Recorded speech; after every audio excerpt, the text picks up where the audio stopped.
Man, come on in and have a seat. Relax your feet and peep the illest podcast you done heard all week. Hey, this is no holds barred. I'm talking freedom of speech. So check your feelings at the door as we continue to speak about what? Sex, love, and relationship. And even conversations about politics. A little bit of comedy and knowledge, man. We're the host and teach you all about empowerment. Now what we doing? We're chilling in the chat house. And where we at? We're chilling in the chat house. Now what we doing? We're chilling in the chat house. And where we at? What up? This your boy Ken and Mark, and we back once again with another hot interview. This time we're gonna be talking to my girl Ronda Wright McKnight. She is a traveler. Cool name, by the way.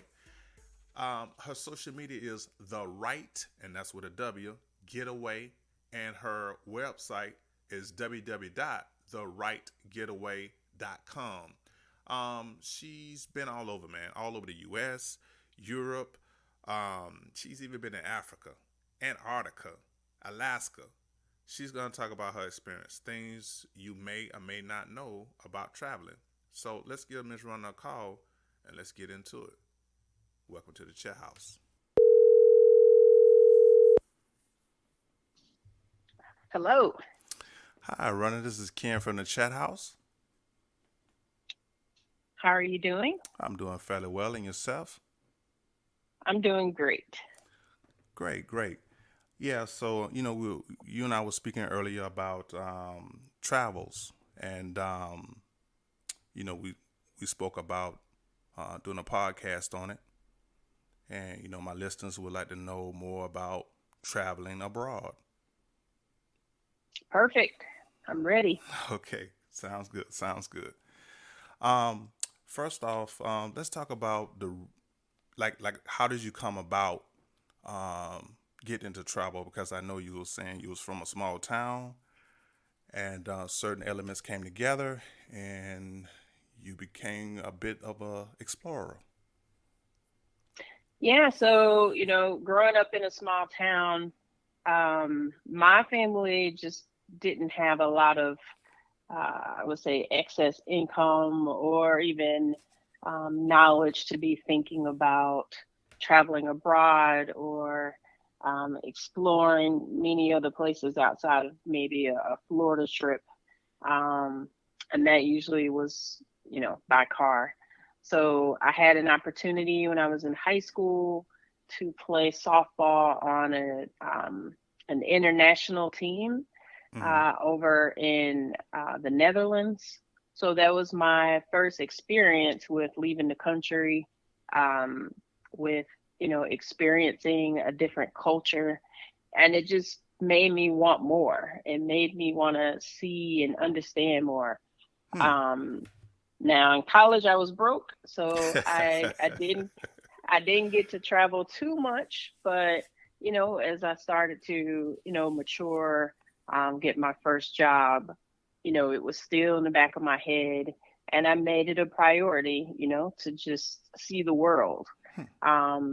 And as I traveled more and more, I started feeling like, man, it would be cool if, some people that I grew up with that came from some of the same circumstances that I did had a similar opportunity, or if they could experience some of the things that I was seeing. And yeah, after some time, I was like, you know what, I'm going to figure out how to do that, how to help other people travel and get to really kind of step out of their comfort zone and have an experience that's different. Okay. So going from a small town, how did it change your perspective of the world? Because as I spoke with you earlier about, my personal experience, I definitely had some growth, after my travels. So for you, how did your perspective of the world change coming from a small town? Yeah, I would say probably the biggest change for me was just realizing that more often than not, even though someone may be from a different part of the world, we still have so many similarities. True. There's so many things that link us and connect us that, if you don't give it a shot to try to get to know someone or understand their circumstances, it's easy to write off that, hey, we're just different. Um, and I would say that it probably was my biggest learning. When I travel, I love to engage with the people from that space. So, it's nothing like meeting somebody, where they are. Hmm. And, if I'm going to Dominican Republic as an example, I'm not just going to lay on the beach. I'm going to do that, but I'll also, go into town and go in some local shops and talk to the people that work there and live there and, get to know more about them. And what's the education system like? What do you like to do on the weekend? How many sisters and brothers you have? So, it's something that, it's like we're all human. And there's just so many things that we can learn and take away from each other. And, that's what I appreciate. Okay. Now, you said something interesting to me. You said that you will go and actually speak to the local population. Now, I know certain countries, English is not their first language. So, Hmm. so how do you communicate in a situation like that? Like if you go to a Spanish speaking country, how do Yeah. you how do you navigate through that? Because and I know some people are intimidated by that. They like, well, I would go here, but there's a language barrier. Hmm.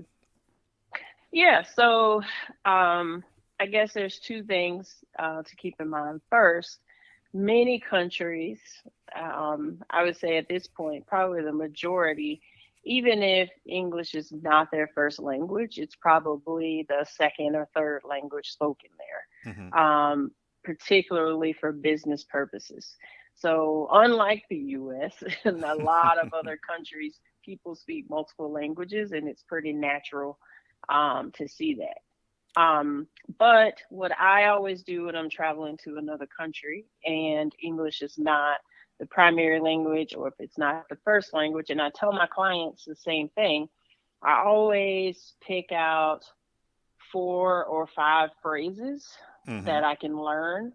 I don't need to be an expert, you don't need to be an expert, but what I've found is if you make an attempt, if you try, to speak to someone in their language, Hmm. usually, even if you screw it up, they're going to smile and they'll, acknowledge you and then they're going to try to help you as Okay. best they can. Even if they can't speak English well, they might go and grab the person that can.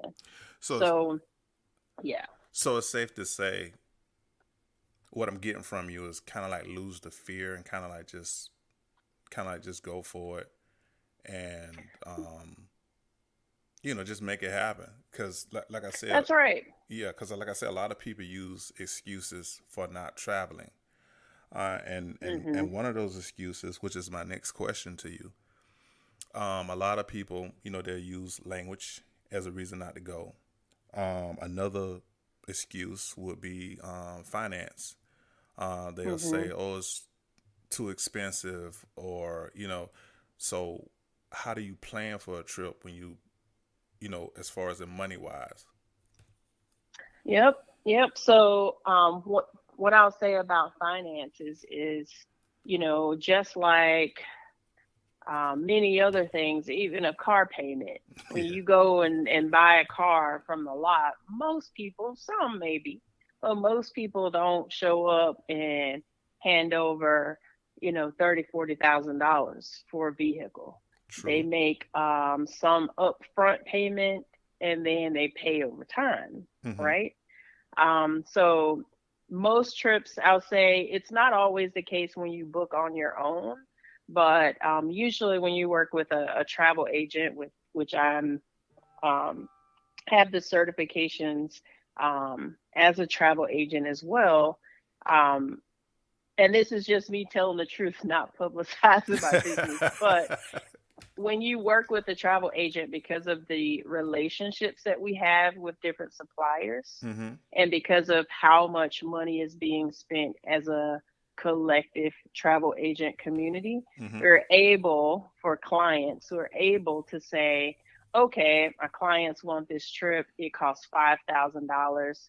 You can do a $400 deposit and pay over time, Okay. with a final payment done by X date. So that gives people a chance to still be able to take vacations that they want and do things that may be a little bit more expensive, but not have to fork up that kind of money all at one time. Okay. Okay. And I can relate to that. I'm a how can I say it? I'm a Expedia guy. Hmm. So over time, you build points. Yep. And sometimes they send me exclusive offers, or Right. they have certain packages they put together for me, and Hmm. they'll send that over. So it's kind of, I guess you would say, it's kind of the same. You building a relationship, or you spending a certain amount of money, um, Right. and they want to do good business. Right. And you'll also find, you know, you said building a relationship, loyalty is Yes. another way to look at it. So as if you're using the same airline all the time, like Delta, if you're here in Georgia, or um, if you use the same credit card, I always tell people to get a credit card that gives you something back, Hmm. whether it's points or rewards. Um, I have a lot of people, and I also do this, that oftentimes I will buy my flights with points. Okay. Um, so that's another way to help with the costs. If you're using your credit card that you use every week to pay bills and buy groceries, why not have one that is going to give you airline points that if you really want to travel, when you're ready, you can turn those points around into paying for your flight. Hmm. Okay. Is there any websites or any online places you would recommend to plan trips, or would you say get with an agency, or like what's your advice on that? Yeah, I think it depends on the person's circumstances and situation. Mm-hmm. So if you're someone that is very savvy with planning your own vacations, you've always done it, and you are also well traveled, you might choose that it's easiest or best for you to just go out and book your own trips directly on Expedia. True. Where you also have a certain population that may just be starting to travel Mm-hmm. and have a lot of questions, or they're looking at the Expedia site and saying, well, I see the price, I see this information, but I'm not sure about transportation, or what do I do when I get there, or is this information legit? Then those folks, I would recommend you work with someone like a Mm-hmm. travel agent that has been there or that has experience with the area. And then the last category I would say is travelers, whether you're seasoned or not. If you have a really complicated trip, like I'll work with folks that are flying to Paris and then they want to take a train to London, spend some time in London, and then they may take another train to Switzerland, or, just really kind of complicated, a lot of moving pieces. Then I suggest also working with an expert that, can help coordinate all those logistics, and making sure that everything comes together in a way that, you're not going to get somewhere and be stranded or trying to figure it out on the fly. Okay. Okay. That sounds good.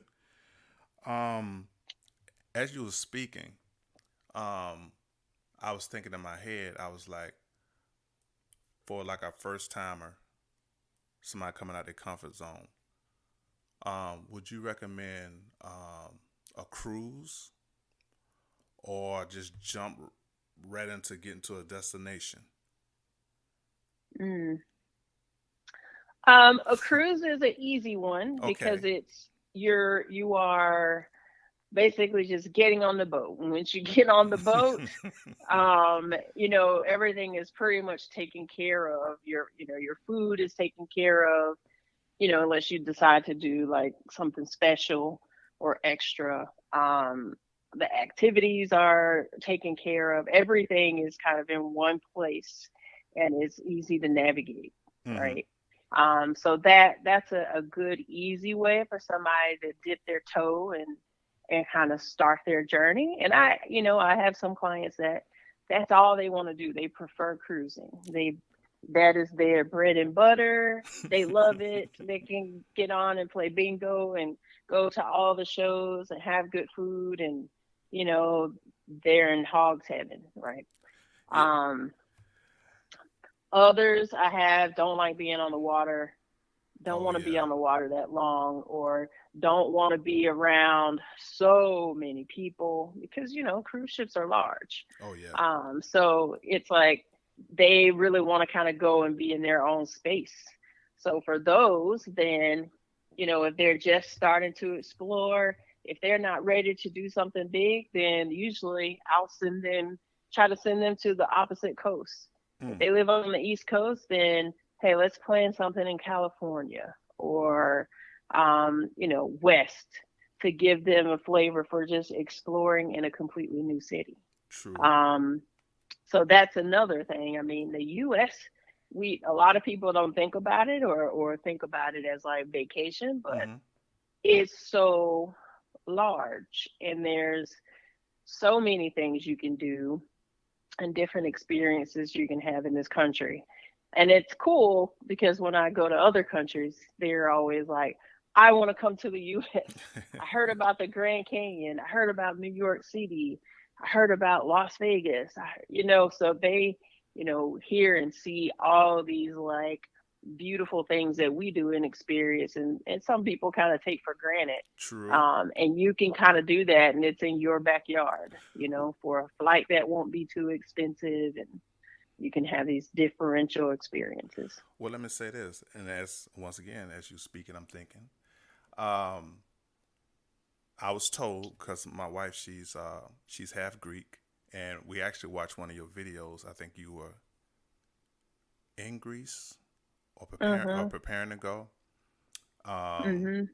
and she was talking about being in Europe. People don't realize that just like how our states are just so close, Right. in Europe you can go from one country to another as you do state to state. That's right. So and what I realized in my little small travel, nothing compared to yours, but my little small travel of the U.S. Each state is like a country if you think about it. I Mhm. remember when I went off to Tennessee and I lived there about a year. Um, my first thought, country, hick, nothing going on, right?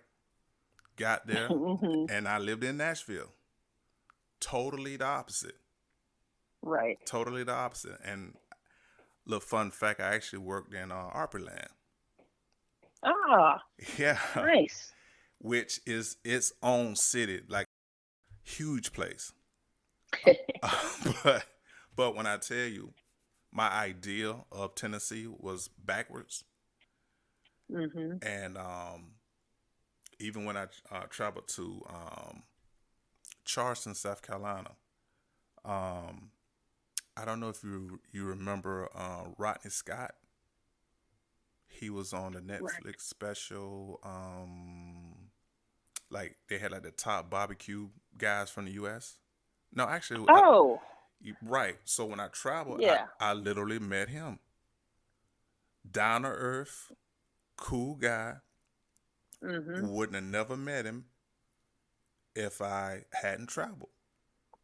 Right. You Right. you see what I'm saying? So, um, Yep. taking those trips, man, you can find out facts versus having these ideas in your head. That's right. And there's so many things that feel like we grow up learning about, Mm-hmm. and especially, I can say being from like a little small town, country Oh town, yeah. pretty insulated. You learn based on what you see and what you hear. But Mm-hmm. as you get older, you realize the people that you're hearing it from, I mean, they also don't know. You know, Limited, yes. They're they limited. haven't, they, exactly, they have a limited perspective themselves. Mm-hmm. So oftentimes you need to go and learn for yourself and bring that back. True. Because they haven't had that opportunity. Nobody took them to Montana. You know, nobody took them to Yellowstone. We didn't come from those kind of families. Mm-hmm. Um, so yeah, if you went to the beach in Miami, that was like, wow. Yeah, So, that was a you know, highlight. exactly. Yeah. Um, so out of your travels, give me your top three and why. Your Hmm. top three. I hate to put you on the spot, but Okay. your Okay. top three and why. Okay. We'll give you a moment. Okay. And I'll say that this has changed. This list has changed a bit, but I mean that makes sense because the Okay. more I go different places, Mm-hmm. my perspective changes. I will say probably number one is Antarctica, Ah, boy, and if I could do it that, was if I can do that, yeah, if I, it was my top. It was definitely my top because it was my last continent to step foot on. mm-hmm. And it's, this is like the most remote part of the earth. Um, And a lot of and just questions and a big question mark. Let's not leave that out. It's a big question mark. You know, it's a lot of yeah, ideas. We're gonna say it like that. It's a lot of ideas about Antarctica. So yeah, yeah. It's mysterious, yeah, right? and can we It's say mysterious. and can we say it's cold? It is cold. It's cold. It's mysterious. Uh huh. It's like you get there and it feels like nobody else has been there. Mm. Like it feels like the air you're breathing is so pristine and clear. And I mean, you see whales like coming out of the water and they're completely at peace and no worry or concern. The penguin's looking at you like, what are you? Like, you Hmm. know what I'm saying? Like First it's contact. just, yeah, Mm-hmm. yeah. And I think going there for me was just such a moment. Okay. So I would say that's my number one. Okay. Okay. Let me say this now, Um, because yep. when you say Antarctica, you think undeveloped. Now, what about your lodge, like hotel? How did that work out? Oh yeah. Because most So people, when you say that, they you don't see a postcard with this nice resort or hotel on it. So yeah. So when you educate my people. go, yeah. Thank you. Mm-hmm. So when you go, Antarctica, first of all, is heavily, heavily regulated Okay. because of just the sensitivity. They're Mm-hmm. trying to maintain where it is in its current condition. There are several countries that all work together to make sure that, from a habitat standpoint for animals, that it's being monitored and getting the right level of controls. Mm-hmm. Only people that live in Antarctica or that are there for significant periods of time are scientists. Mm. And they are in some I can't say temporary housing, but some kind of like housing that's especially set up for them. Okay. Um, there, when visitors go, like me, the primary way that that's done are through ships. They have a handful of companies will sail and Mm. are permitted to sail down into Antarctica. So you're on a cruise, something like a cruise ship, because some of them, um, they're not going to be like a carnival ship with 50 million things to do. It's going to be much, much smaller. Mm-hmm. Um, they call it expedition ships because they have to be, rated for polar ice and Mm-hmm. all of these things to keep you safe. But you're staying on the ship. You get Uh, off. Yeah, you get thank you off. for clearing that up, because I know a lot of people would be Yeah, like, well, what did she stay? Did she stay in an igloo? I mean, no, in a cave? you get you get off. You have like designated times during the day that you can actually get off and hike or kayak or go snowshoeing, all those kinds of things. But Hmm. you are staying on a ship in a room. So Um, it's not developed like a small city. yeah, no, Okay. not at all. Okay. Thank you for clearing Mm-mm. it up. So if you're It is completely still all wild. okay, okay. Yeah. So Antarctica versus Alaska, there's a difference. Hmm. Oh yeah, there's a Okay. difference. So Okay. I know you saw this that I just came back from Alaska with a group in July. And Which I must say, excuse me for interrupting, but uh-huh. most folks where we come from, why do you want to think about Alaska? Yep. And that was one of the places on my list as What? one of the tops. Yep, Well, yep. let's But get into Alaska, it then. let's get into it. It is Okay, okay. Alaska is like, they call it the last frontier. Yes. And it definitely is like it while there are, I should say, cities and towns, Mm-hmm. it's nothing like what you see in the lower 48 states. If I remember correctly, Anchorage is the largest city, Yeah. and I think population is still under 300,000, something like that. Augusta is like maybe 500 or something. So Augusta, Georgia population is probably about two. I think last thing I saw, maybe a little over 200,000, Mm-hmm. maybe 250,000, Mm-hmm. and Anchorage I think is probably around that size, and that's the largest city Okay. in Alaska. Period. So it's fairly So decent. right. It's fairly decent. It's you're gonna like Anchorage as an example has stores, shops. Okay. You drive in on a highway, streets. Mm-hmm. You've got a Walmart and Target. All of the things you would have, you know, So in Atlanta. you mean Walmart made it to Alaska? Wow.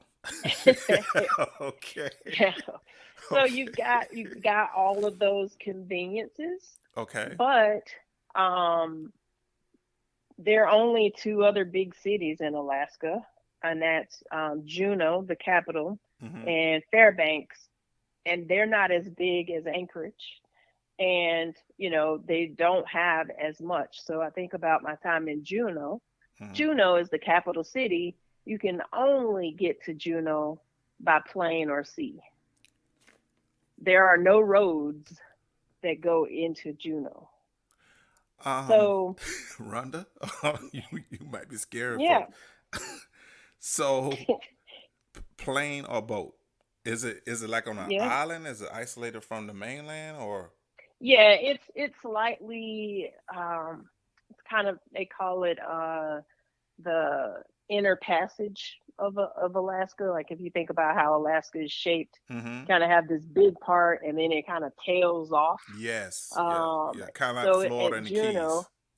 yeah, Juneau is kind of as it starts to tail off down in that area. So Okay. it's a little bit disconnected from the mainland. Did So not know people that. take those little, you've seen on TV how they have the seaplanes, Yes. the planes that land on the water and come Yes. in. That's how a lot of people are getting around, transportation. Huh. But, it's the thing I loved about Alaska was just there's still so many natives that are there. I Um, was gonna ask you, or did you see the natives, hmm and how was that Yeah, I experience? bought some. I bought some artwork from one of the local natives. Mm-hmm. I went to a little, I don't know what they call it, but this lady was basically kind of talking about her culture. Mm-hmm. So I went and sat in and listened to her kind of give a talk on, her native culture, where she talked about how, they still use, deer hides and, moose skins and things like that, you know, to For clothing for or clothing. Yep, for clothing, for art, for different tools, for things they use around the home. Um, you know, she passed around like gloves and things that were made from different animal parts to help keep them warm in the winter. hmm No, it was just a great eye-opening experience, and you know, Alaska is another one of those areas like Antarctica where you have, you know, a couple of areas that are populated, hmm but so much of it is not. just And just raw people, nature. yeah, Okay. and you just animals. I can't tell you. I think I probably saw 7 or 8 bears I remember while I this. was I there. remember this in All your kinds I remember this in your moose. video. You saw it. You said in the Yeah. video you saw a bear. I was worried for you. I was like, well, I hope she made it. Obviously, you made it. I saw you in the video. But I'm just saying, like, you know, I think movies sometimes warp our realities. Like you think, like you see stuff in movies, and Mhm. that's the idea of how you think it's supposed to be. And that's why I think it's Yeah. so important No. for you to say, hey, no, that's Hollywood. This is reality. Right. That's hmm right. Yeah. That's right. You So got moose. I mean, I saw moose that probably stood at the shoulders, 6.5, 6 feet. You know, six taller than me at the shoulder. mm-mm, Moose. mm-mm. I mean, just yeah, Okay. whales. I'm seeing whales in the ocean feeding like a group of them.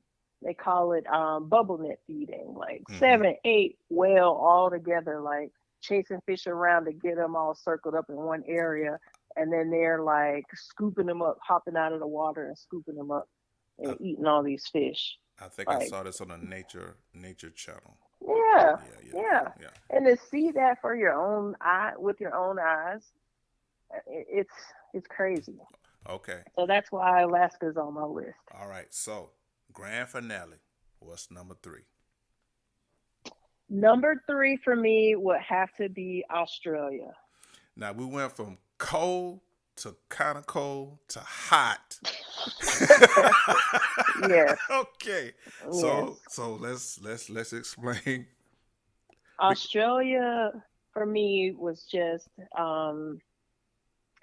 I it's so it Australia, if you look at the list of like where are the deadliest animals in the world, it's Okay. in Australia. Like it's kind of, think about it. They kind of sit over in the corner by themselves, right? If you look at a map of the world, they're kind of like over there by themselves.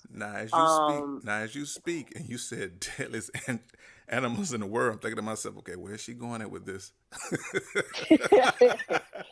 it they have their like culture mm-hmm. is so different and interesting. If you think about like a lot of the Aborigines Mm-hmm. and their history, I mean, you're seeing people that kind of look like us but have like all silk hair and light eyes. You know, it's just a very interesting place to learn and talk to people about the history of the country Mm-hmm. and, you know, the road and path that they've been on as a group of people. Um, and I tell you, like being in Australia, outside of the history, I had probably some of the best meals. I think just the fusion of where they're located. You know, they've got like Indonesia and all these Mm-hmm. places that aren't too far from them, and then you've got Africa that is not too far, and then you got like India and China. So it's like all these fusions of So it's like a foods and melting pot. cultures. It's like a melting pot Yes, somewhat. Okay. I can see that. yes, I can see that. amazing food, amazing food. And then the animals. This is where I was going with some of the deadliest animals. and, Like and don't I forget about the had fly. just, Don't forget about the flies, Rhonda. Tell the truth. We yeah, gotta talk about the flies had too.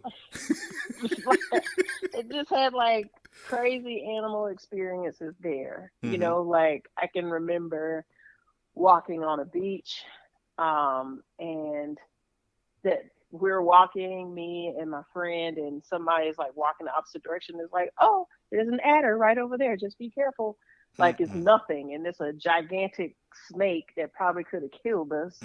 I don't Just do chilling snakes. I don't there, do snakes, Ronda. and I know. And then it was a we were walking in a town, like a shopping area.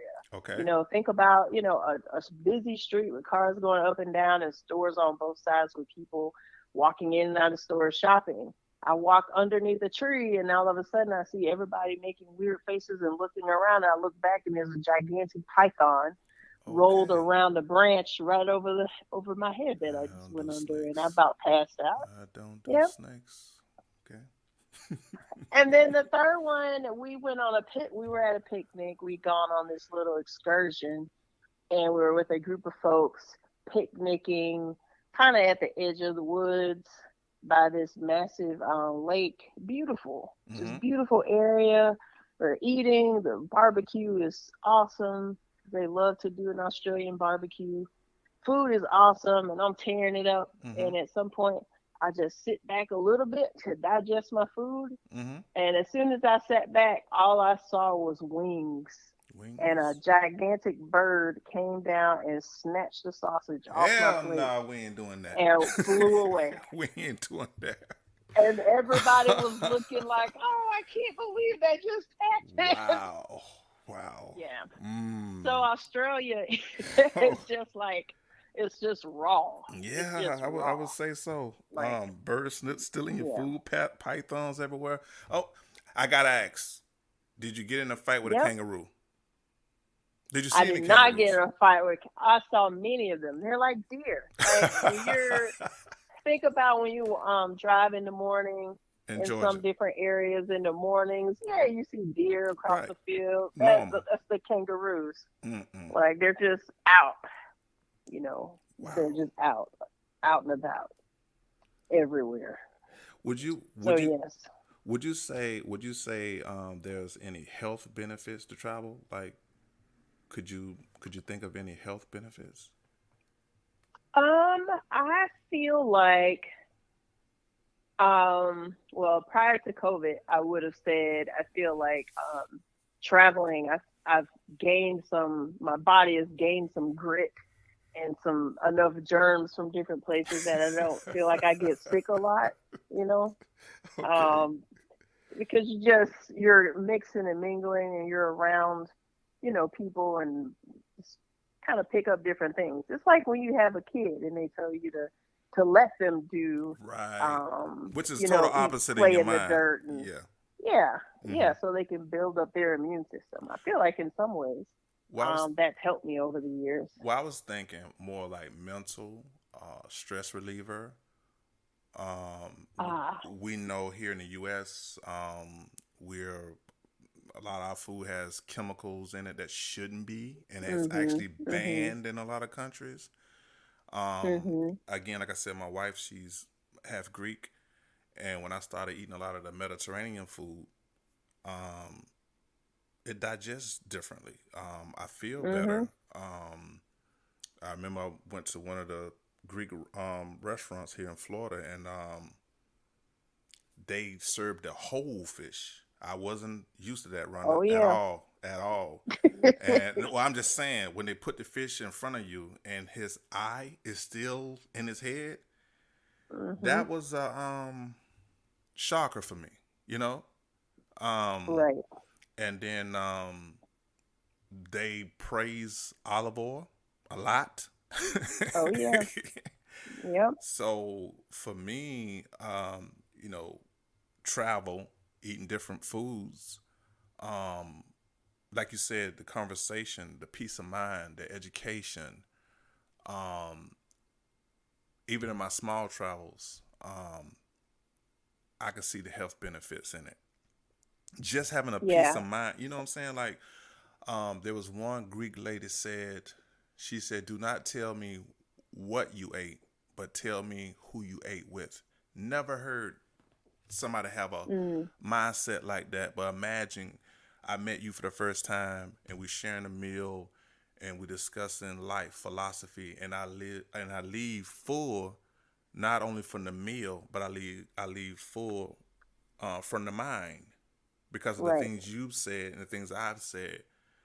And, you know, so for me, I think just getting that knowledge, a fresh look at the world, as you said before, fresh air, Mhm. and some of the things you've eaten probably helped you health wise without even knowing Right. it because you ate less chemicals. Absolutely. Because I would say a lot of places that I visit outside of the US, they tend to eat a lot more fresh food. Yes. So, fresh fruits and vegetables versus things that have been processed. Mm-hmm.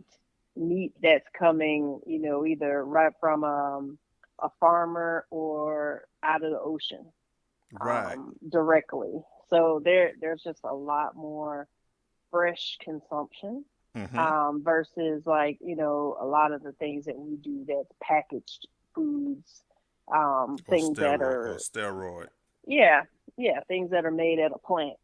Right. Um, so that certainly I think is a benefit. And then like you said about the food, like the comment that the woman made Mm-hmm. in the US, and I didn't realize this until I started going other places, but we like to do everything fast. We're True. always in a hurry. True. We're always in a hurry. And you can go to dinner in Greece as an example, Oh or man, in hours. Spain, and you'll be there for hours. Yes, this is It's like true. an event. This is You true. are sitting there for hours eating and talking, and then you're gonna have wine, and then you have dessert, and it's like And don't forget the you're gonna belly be there and don't for a forget the while. belly dancers, Rhonda. We got It's belly just dancers that's on the right. table. Like the Entertainment. first time I saw a belly dancer get on the table, I'm like, I wonder did she wash her feet? But you know, everybody different. Yep. It's an event. Yes, it But it's is. an event that people look forward to, Mm-hmm. and they're happy to have you there, and they can't wait to hear about your day and what's going on with you. But we tend to be like a microwave culture of like, No, how quick can I get this and be done? that's a good way to look at it. And I noticed too, a lot of foreign countries they're more about family. Like they really take their family Hmm. seriously. Right. And if Right. you're friends with them, you become part of their family. That's right. Yep. So I noticed that. Um, During your travels, do you prefer to travel alone or with someone, or for different occasions and different reasons you differ? I think like you said, it's for depending on the circumstance or the situation. It just is very dependent on that because there are times that I like to travel alone because I need that mental um, stimulation and just being able to reset myself. Mm-hmm. And I like to do that by traveling, right? Um, but I would say majority of the time I'm traveling with others. And that's particularly true, I would say, since I started my travel business because, my whole mission is around helping people to see the world. So because of that, I'm often with other people, because I want to make sure they're having a great experience or I've designed a trip and I'm making sure that everybody around me is kind of reaping all the benefits or getting opportunities that might be a little bit what different than what they would if they were at home. True, true. But there's definitely benefit to both Mm-hmm. for me. Well, let me ask you this: how often would you recommend somebody travel? Um, I will say at least at a minimum once a year Okay. gives people a good opportunity to one have something to look forward to, which I think helps the mental when Mm-hmm. you've got something to look forward to Mm-hmm. that you're excited about. But if you're going somewhere once a year, you're giving yourself a challenge every year to step out of your zone, go and add something new to your life, Mm-hmm. right? Now there's some of us that are many times a year gone and exploring and having adventures, but it just really depends on your lifestyle, what you've got in front of you, what your family situation is, your disposable income. There are a lot of things that come into that. True. But I would say just for most people, at least one trip a year is probably a good way just to continue exposing yourself to things outside of your comfort zone. Okay. Well, my final question, and from there you can give your final thoughts. Are there any places you would not recommend to go to? Ooh. Because I got I have a couple of them in my head.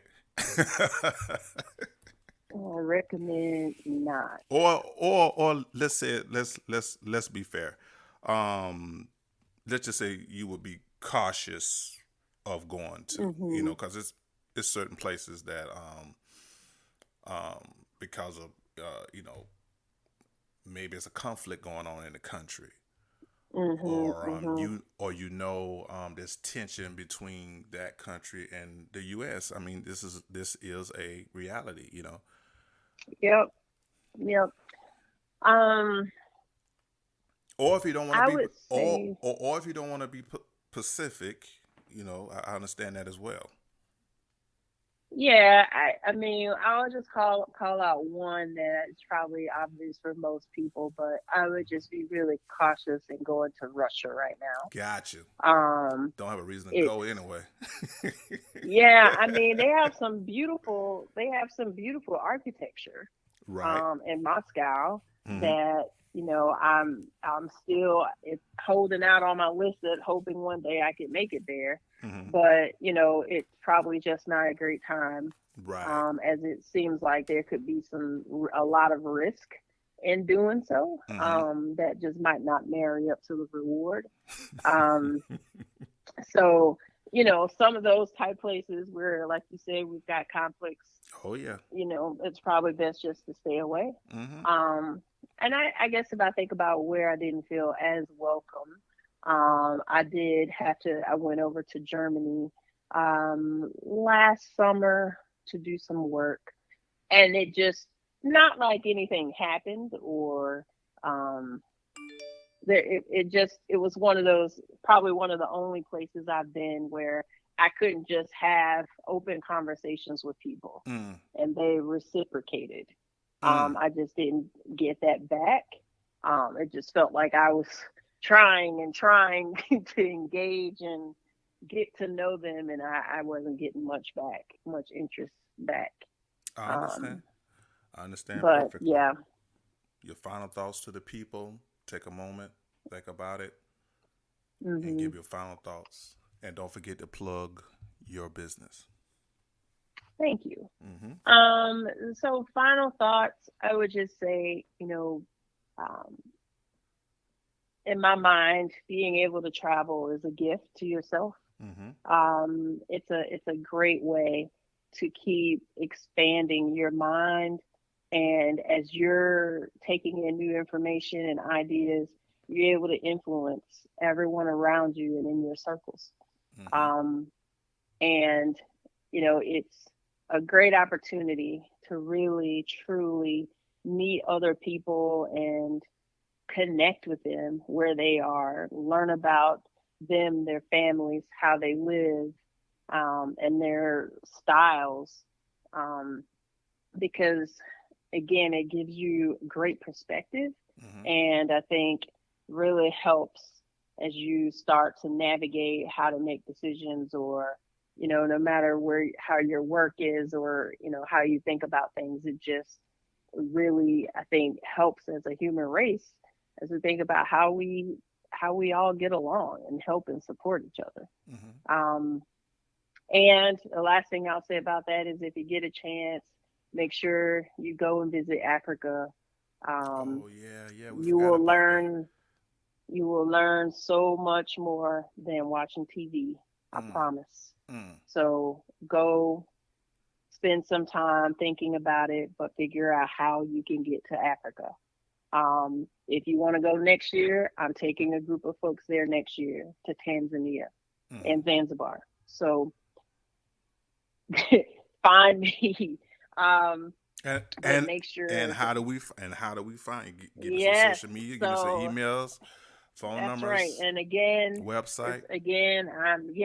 I am Ronda Wright McKnight of the Wright Getaway. I can be reached on social media at the Wright Getaway, and Wright being last name WRIGHT. My website also has all of my upcoming trips, information on how to contact me for anything that you may be interested in, and that is www.therightgetaway.com. And my email information is listed there as well. So please reach out if you've got any questions. Even if you're just considering an area and want to get some perspective on, what it's like to visit there, feel free to reach out. I want to help people reach their goals when it comes to travel, so I'll help however I can. Well, Rhonda, it was a pleasure, and you definitely took us on a journey, which I was hoping for, and you definitely delivered. Thanks. But ladies and gentlemen, Ronda Wright McKnight, which rhymes, and I like that. So, until next time, take care of yourself and enjoy life.